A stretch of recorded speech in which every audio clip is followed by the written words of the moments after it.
susunod at napili na bagong PNP chief kakausapin ni Pangulong Marcos. Kasi bago pa siya umalis, nagpunta ng ASEAN Summit sa Kuala Lumpur, Malaysia, may napili na. Pero hindi pa sinasabi kung sino dahil gusto ng Pangulo kausapin muna. Kaya ngayong nandito na sa bansa ang ating Pangulo, kakausapin yung kanyang pinili at bago i-announce kung sino ang papalit kay magretirong General Marbil bilang PNP chief nga po. So, meron na. Kung sino yan, talaga hong maraming nag-aabang. Merong qualification, mga Lieutenant General, Major General, at iba pang matataas na opisyalis ng ating PNP. Pero merong eksklusibong kapangyarihan ang Commander-in-Chief, ang ating Pangulo, na pumili kahit sino sa kanyang pinagkakatiwalaan base sa galing, talino at kakayanan para pamunuan ang PNP to serve and protect. Kaya ngayon, kung sinong ipapatawag sa Malacanang at kakausapin ng Pangulo, yun na yun. Pero alam ko, mayroon ng idea ang ating kapulisan. Okay? So, ayan na ngayon. Magkakasunod na statement. Sabi dati ni Secretary Remulla ng DILG, meron na nga. Sabi naman ni Secretary Bersamin, palagay niya, meron na. Ngayon, inamin ng Pangulo, meron na nga. Pero kakausapin muna niya bago i-announce. So, abangan natin. Relax na kayo mga PNP.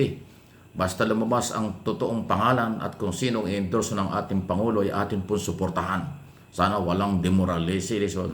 Sana huwag kayong magtatampo. Sana magtrabaho lang, maging professional. Ako na may naniniwala, tatanggapin ang lahat ng kapulisan, kawal at general, kernel at iba pang mga opisyal at bilang professional kung sino ang pagkakalooban at pipiliin ng Pangulo na magiging bagong Director General. Kaabang-abang yan.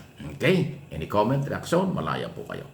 Eto, puro bawal ito Dalawa o higit sa isa, dalawa o tatlong pasaporte, bawal. Backdoor exit, tumakas ng illegal, bawal. Illegal nga Okay? Pagtanggi at hindi pagharap sa warrant of arrest, illegal. Ayan ang kinakaharap ngayon ni Harry Roque. Lahat illegal. Seryoso ang pamahalaan. Ang Department of Justice, Department of Foreign Affairs, ang korte na panagutin at pauwiin sa Pilipinas si Harry Roque at panagutin sa mga kasong kanyang kinakaharap, especially ang non-bailable offense na qualified human trafficking. Hindi tinatanggap ng Pilipinas ang laging sinasabi ni Harry Roque na siya ay biktima ng political harassment, siya ay ginigipit lang. Hindi totoo yan. Kasi po, nasa korte na ang kaso. Alam mo naman, Attorney Roque, abogado ka, di ba? Alam mo, pag nasa korte, yan ay dapat hinaharap, hindi pwedeng taguan. Ang haba-haba ng panahon na ibinigay sa iyo doon sa prosecutors, evaluation, preliminary investigation, hindi ka humarap ng personal tip naglaban mo ang iyong sarili. Ngayon nadala sa korte dahil may probable cause, ngayon may warrant of arrest dahil may probable cause, sasabihin mo ginigipit ka. Wala naman hong control ang executive department sa judicial. Nasa korte yan Di harapin mo sa korte. Kahit ngayon mga kasama mo, hindi naniniwala sa sinasabi mo ngayon na-discover pa ang daming mali. Kahit anong denial mo, kung may record ang DFA na may iba-iba ang pasaporte mo, problema yan. Yung backdoor na lang, bakit ka dumaan na sa backdoor? Ba't dumaan ka sa Mindanao? Yan ang sinasabi. At saka yung pag-iwas mo sa arrest warrant, ang laking problema niyan. Kahit sino, kahit hindi abogado, naintindihan mali ka. Kahit sino, nakakaintindi sa rule of law, lahat ng sasabihin, humarap ka kung wala kang kasalanan. Pag hindi ka humarap at patuloy ka nagtatago, pasintabi na Harry Roque, ang persepsyon ng tao, guilty ka kasi nagtatago ka. Iyon ang masakit. Mas mabigat yun sa hatol ng korte. Pag ang taong bayan nagsabi at na ang kanilang tingin ay guilty ka dahil nagtatago ka at ayaw mong harapin ang kasalanan at pananagutan, mabigat yun. Ang depensa mo lagi, harassment ikaw lang naman ang may takot kasi non-bailable offense. Alam mo, pag hinuli ka at sumuko ka at bumalik ka rito, diretso ka sa kulungan na hindi malaman kung ilang taon ka makukulong. Kasi non-bailable offense ang qualified human trafficking. At kung ilang taon ang trial, ilang taon ka rin makukulong.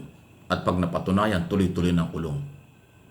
Pag na-dismiss siya ka lang makakawala. Ay kung ilang taon ng trial, mabigat yun. Yan ang kinatatakutan ni Roque, hindi yung kaso. Yung non-bailable offense kasi makukulong siya na galing ka sa malamig na lugar, pag nakulong ka rito, katakot-takot ang kulungan sa Pilipinas. Lalo na ho sa Pasig RTC kasi doon lilipat yung kaso from Angeles, Pampanga. Ayun na yun. Hindi sinabing guilty, pero dito sa lately na discovery ng mga otoridad, sabi ni Secretary Boying Rimulya, walang personalan, lahat issue ito, pero lahat merong pananagutan kasi bawal nga. Bakit kaya naging 2-3 passport mo? Madadamay pa yung mga taga-DFA pagka nalaman kung sino nag-issue. Dapat isang passport lang sa isang tao. Pag nag-2 passport ka, delikado yun. Masamang president yan. Masamang halimbawa yan para sa mga Pilipino. Maraming Pilipino gusto magkaroon ng passport, ni isang passport, hindi makakuha. Tapos ikaw, kung higit sa isa, sabi mo wala, patunayan mo yan. Kasi ang record ng DFA ang susundin at paniniwalaan, hindi yung iyong denial, Mr. Roque. Okay? Iso lang. Opinion lang, walang personalan. Okay, sunod na pag-usapan natin. Naku, eto na. Liberal Party, tiklawan, dilawan, na mga personalidad. Pwede nang gawing cabinet secretary ni Pangulong Marcos. Pwedeng pagpilian, pwedeng isali. Alam niyo bakit? Kasi itong Liberal Party, tiklawan, dilawan, hindi po problema ng gobyerno. Hindi siya oposisyon na namimersonal. Yung kanilang mga sinasabi ay constructive criticism or wake up call lang. Pabor yan sa demokrasya at pabor yan sa gobyerno.